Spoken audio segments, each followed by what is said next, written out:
Nous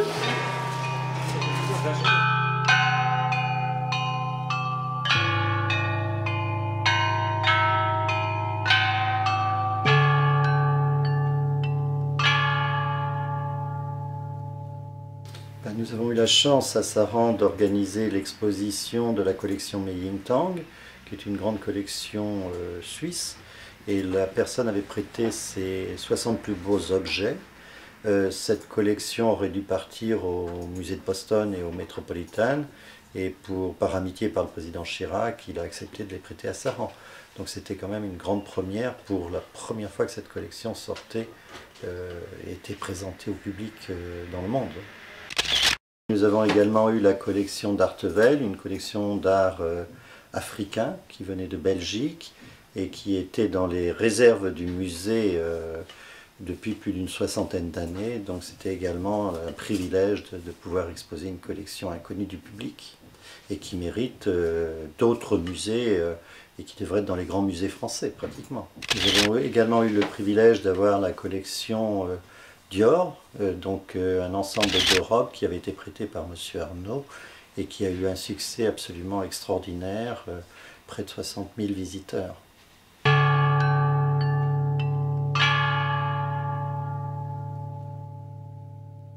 Aujourd'hui, nous avons le privilège de présenter la collection Dong Bozai, qui appartient à Peter Kwok. Cet ensemble de bronzes archaïques chinois et d'orfèvrerie mériterait également d'être présenté dans l'un des plus grands musées au monde.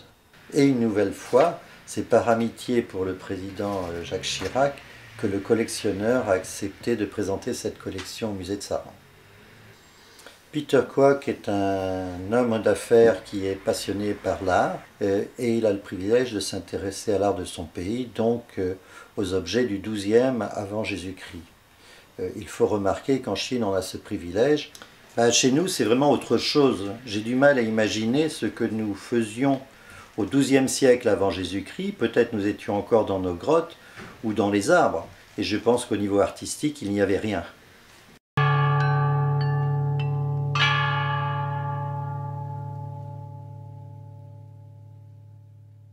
Pour un designer, c'est exceptionnel de travailler sur des expositions de cette qualité.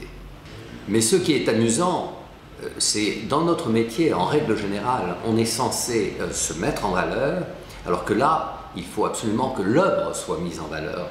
C'est un travail qui consiste à s'effacer. On a beaucoup travaillé sur cette exposition avec les équipes de Saran et les équipes parisiennes, et le plus beau compliment que l'on puisse nous faire, c'est de ne pas s'en rendre compte.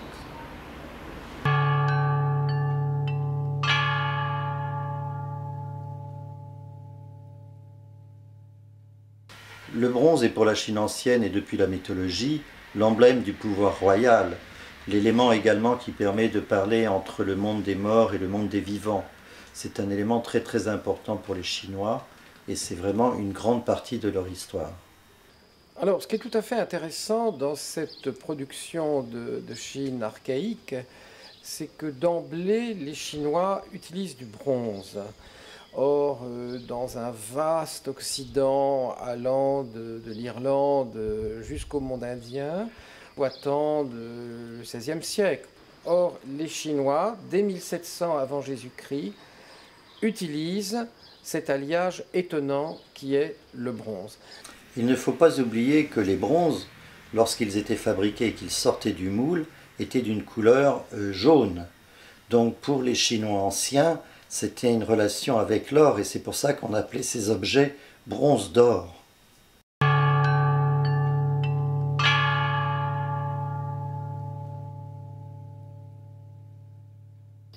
L'or en Chine est devenu, comme en Occident, un symbole de prestige, de rang, de richesse, mais il faut attendre le VIe siècle avant Jésus-Christ pour que cette matière prenne ses lettres de noblesse. Auparavant, c'était plutôt le bronze qui était un symbole de puissance et le jade.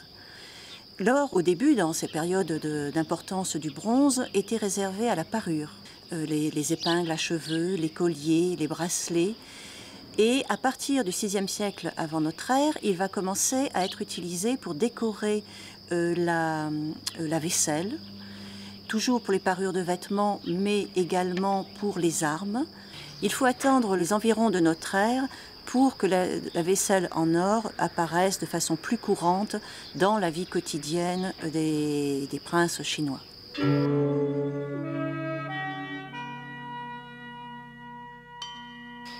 Cela ressemble à de la dentelle, mais c'est cette technique de filigrane qui a été importée d'Occident dès les temps anciens en Chine, et on a l'impression que l'or a été tissé comme un tissu, mais ce sont des fils assemblés, des fils extrêmement fins qui sont assemblés selon des dessins différents. Ces pièces sont très anciennes et proviennent de tombes, et donc on pris une patine et de la poussière avec le temps, et si on le nettoie, nous avons après, on a l'impression que, qu'on a une pièce absolument neuve. Alors ce qu'il faudrait peut-être, c'est nettoyer, puis aussi, après, avec le temps, à ce moment-là, il y a une patine qui revient sans la poussière des siècles.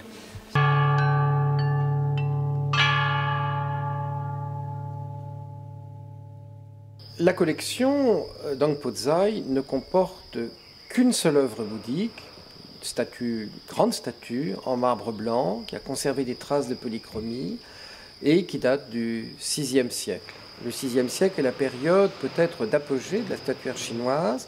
C'est une période, tout au moins dans sa première partie, qui est une période d'éclatement politique de la Chine, ce qui veut donc dire que des cours rivales, particulièrement en Chine du Nord, vont protéger des ateliers différents qui vont donc développer des styles différents.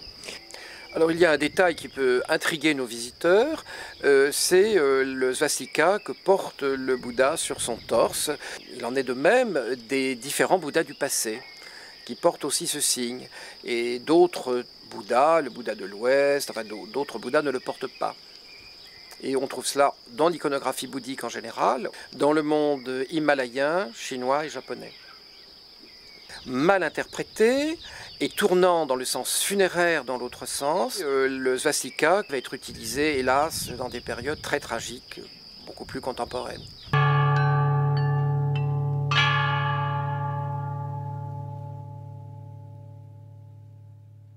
Une des caractéristiques de ces pièces anciennes, c'est qu'il y a des choses que l'on voit immédiatement, et il y a des choses que l'on ne voit pas au premier regard, et qu'il faut décrypter. Et parmi ces choses-là, il y a les inscriptions. Et ce sont ces inscriptions qui constituent mon domaine de recherche. Parmi les différents types d'inscriptions que l'on connaît, les plus anciennes sont représentées par ce que l'on appelle des emblèmes, qui sont des sortes de blasons, qui apparaissent sur les bronzes un peu avant l'apparition de l'écriture, probablement aux alentours du XVe siècle avant notre ère. Ensuite, le deuxième type d'inscription que l'on trouve à partir du milieu du XIIIe siècle avant notre ère, ce sont de courtes dédicaces qui consistent essentiellement en des noms d'ancêtres auxquels les vases sont dédiés. Dans cette collection Tongpo Zai, il y a un ensemble d'inscriptions que personnellement je trouve remarquable, c'est celui qui apparaît sur les pièces, les 26 pièces qui sont disposées à l'intérieur de la pièce qui recrée l'intérieur d'une tombe et qui correspondent à des inscriptions que l'on trouve couramment dans les tombes du 5e, 4e siècle avant notre ère au pays de Chu.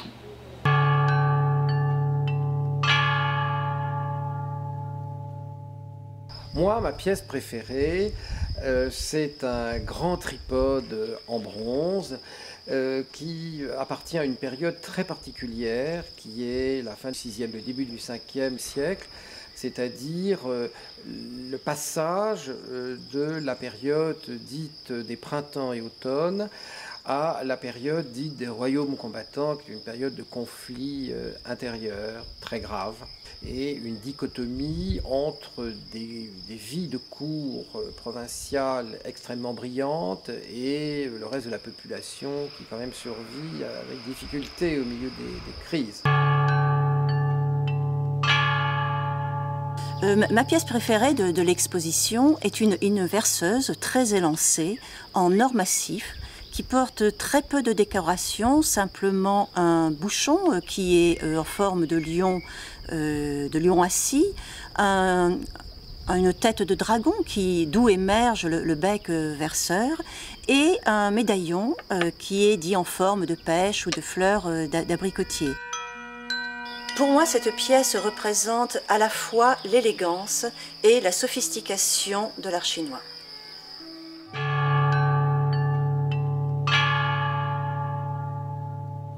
Je dois avouer que dans la collection de Peter Kwok, dans cette exposition, j'ai un petit faible pour un brûle-parfum. Cet objet en bronze niellé d'or, d'argent avec incrustation de pierre est un véritable petit bijou. La technique utilisée dans ces périodes tardives de la haute époque correspondait à une inclusion de fils d'or et d'argent dans le bronze. C'est-à-dire qu'on découpait le métal, on faisait un petit canal et on martelait dedans soit de l'or, soit de l'argent, ce qui donne une qualité à l'objet, une puissance et surtout l'effet d'un bijou. Et ce sont des pièces qui étaient très très rares à ces époques et très chères et réservées à la très haute aristocratie ou aux princes. Donc c'est vraiment l'objet un petit peu en dehors du temps et exceptionnel pour mon goût.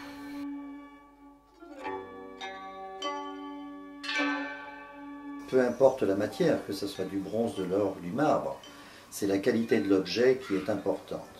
Et le président Chirac pourra vous le confirmer, il est lui-même un grand spécialiste, même s'il ne veut pas reconnaître ses compétences dans ce domaine.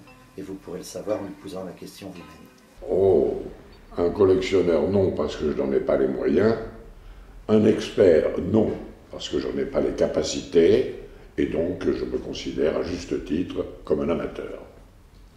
Il y a de beaux objets, il y a des objets ordinaires, et il y a des objets laids.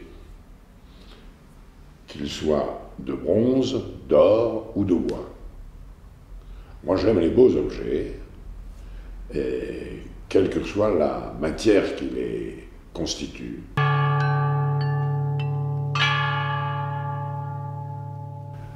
La Chine, d'abord, c'est l'expression d'une des plus anciennes civilisations. Et je suis très sensible à l'expression de cette ancienneté. La Chine a donné beaucoup à la civilisation mondiale et donc je suis heureux de pouvoir m'initier un peu à ce qui a été un grand moment de l'histoire du monde.